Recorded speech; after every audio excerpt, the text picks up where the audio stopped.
Hello friends.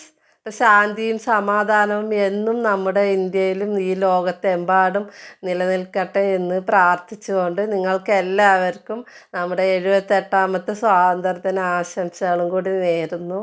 അപ്പോൾ ഇന്നൊരു മീൻ കറിയാണ് ഞാൻ കാണിക്കുന്നത്. തേങ്ങയോ പാലോ ഒന്നും ആവശ്യമില്ലാത്ത എളുപ്പത്തിൽ പെട്ടെന്ന് ഉണ്ടാക്കാവുന്ന ഒരു മീൻ കറി കാണിക്കാം.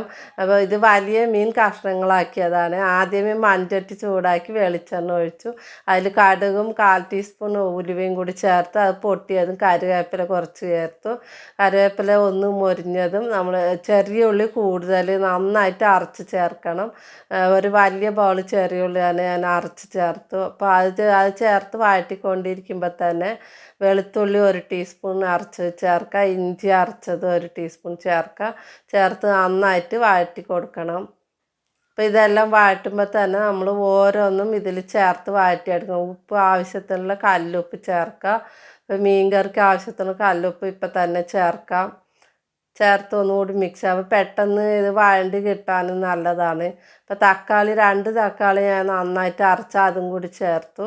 അപ്പോൾ തേങ്ങപ്പാലോ ഒന്നും ചേർക്കാത്തതുകൊണ്ട് നമ്മൾ ഇതെല്ലാം അരച്ച് ചേർക്കുമ്പോൾ ഈ കറിക്ക് ഒരു കൊഴുപ്പ് കിട്ടും. അതുകൊണ്ടാണ്.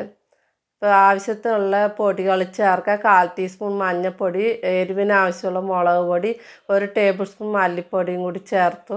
അപ്പോൾ അതും കൂടി ചേർത്ത് നന്നായിട്ട് മിക്സ് ചെയ്ത് വഴറ്റി കൊടുക്കണം. നന്നായിട്ട് വഴറ്റി അതിൻ്റെ പച്ചമണം മാറുന്ന വരെ വഴറ്റി കൊടുക്കുക. പച്ചമണം മാറിയത് നമ്മൾ പച്ചമുളക് കുറച്ച് അരിഞ്ഞത് ചേർക്കണം. പിന്നെ അതിന് മുന്നേ തന്നെ കുടംപുളി ഞാൻ വെള്ളത്തിലിട്ട് വെച്ചിട്ടുണ്ട്. ചൂടുവെള്ളത്തിൽ കഴുകി വെള്ളത്തിലിട്ട് വെച്ച് ആ വെള്ളത്തോട് കൂടി കുടംപുളി ചേർക്കുക. ഇപ്പോൾ പച്ചമുളക് കഷ്ണങ്ങളാക്കിയത് 4 ഞാൻ അതും കൂടി ചേർത്തു. അപ്പോൾ അതും കൂടി ചേർത്ത് മിക്സ് ചെയ്യുക. ഇപ്പോൾ മിക്സി ജാർ തക്കാളി അടിച്ച് മിക്സി ജാർ കഴുകി ആ വെള്ളം കൂടി കുറച്ച് ചേർക്കണം. അപ്പോൾ മിക്സി ജാർ കഴുകിയ വെള്ളം കൂടി ചേർത്ത് നന്നായിട്ട് മിക്സ് ചെയ്ത് അടച്ച് വെച്ച് തിളപ്പിക്കാൻ വയ്ക്കാം. നന്നായിട്ട് തിളച്ച് കുറുകി വരണം. അപ്പോൾ ചാറ് പാകമായി കഴിഞ്ഞിട്ട് നമുക്ക് മീൻ കഷ്ണങ്ങൾ ചേർക്കാം. ഇത് വലിയ മീനിൻ്റെ തലയും വാലും സെൻറ്ററിലുള്ള ഭാഗം എല്ലാം പീസാക്കിയതാണ്. അപ്പോൾ അത് വലിയ മീനിൻ്റെ കഷ്ണങ്ങളെല്ലാം ഈ കറിയിൽ ചേർക്കുന്നുണ്ട്. അപ്പോൾ എല്ലാം മുങ്ങി കിടക്കുന്ന രീതിയിൽ എല്ലാം ചേർത്ത് നിരത്തിയിട്ട് നമ്മൾ മിക്സ് ചെയ്ത് കൊടുത്ത് ഒന്നുകൂടി അടച്ച് വെക്കണം. മീൻ കഷ്ണങ്ങൾ വേവാനായിട്ട് പെട്ടെന്ന് വെന്ത് കിട്ടും. അപ്പോൾ നന്നായിട്ട് വെട്ടി തിളച്ച് വരുമ്പോൾ നമ്മൾ തുറന്ന് മീൻ കഷ്ണങ്ങൾ വെന്ത് കഴിഞ്ഞത് നമുക്ക് ലാസ്റ്റ് പച്ച വെളിച്ചെണ്ണയും കുറച്ച് പച്ച കറിവേപ്പിലയും കൂടി ചേർക്കാം. ഇത്രയേ ഉള്ളൂ.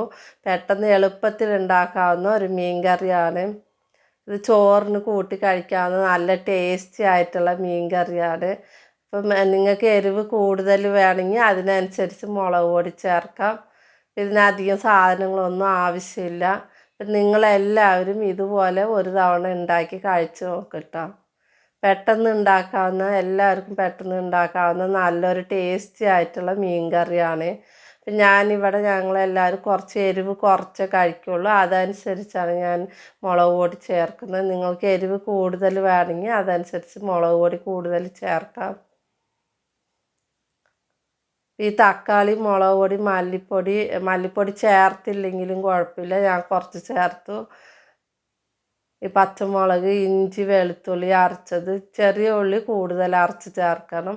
പിന്നെ കുടംപുളി ഇട്ട് വെച്ച് കുടംപുളി കുറച്ച് പുളിയുടെ ആവശ്യത്തിനുള്ള കുടംപുളി ചേർക്കാം. അപ്പോൾ ഇത്രയേ ഉള്ളൂ. ഇത്രയും സാധനങ്ങൾ ചേർത്ത് നമുക്ക് ഒരു മീൻകറി നല്ലൊരു ടേസ്റ്റിയാൽ മീൻകറി ഉണ്ടാക്കാം. അപ്പോൾ നിങ്ങളെല്ലാവരും ഇതുപോലെ ഒരു തവണ ട്രൈ ചെയ്ത് നോക്കണേ. അപ്പം എല്ലാവർക്കും ഇഷ്ടമായോ ഒന്ന് ലൈക്ക് ചെയ്യണേ, ഷെയർ ചെയ്യണേ, സബ്സ്ക്രൈബും കൂടി ചെയ്യണേ. നല്ലൊരു ടേസ്റ്റി ആയിട്ടുള്ള മീൻ കറിയാണ്. അപ്പം നിങ്ങളെല്ലാവരും ഉണ്ടാക്കി കഴിച്ച് നോക്കണേ. ഓക്കേ.